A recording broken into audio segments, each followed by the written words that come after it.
নীলফামারী জেলার ডোমার উপজেলার জোড়াবাড়ি ইউনিয়নের ঝাড়পাড়া গ্রাম এলাকায় গভীর রাতে দুর্বৃত্তদের তাণ্ডবে ২ বিঘা জমির মরিচ ক্ষেত নষ্ট হয়েছে।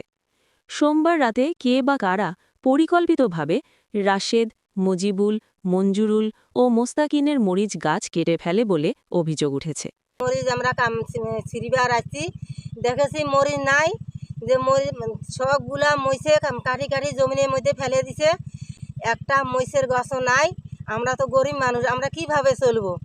মঙ্গলবার সকালে জমিতে গিয়ে ফসলের ব্যাপক ক্ষতি দেখে হতবাক হয়ে পড়েন কৃষকেরা। আমার এবং আমার প্রতিবেশী ২ বিঘা মাটি মরিচ ক্ষেত কাটিয়ে ফেলে দিছে। চলতি মরশুমে ভালো ফলনের আশায় জমিতে সার, বীজ ও পরিচর্যায় উল্লেখযোগ্য ব্যয় করেছিলেন।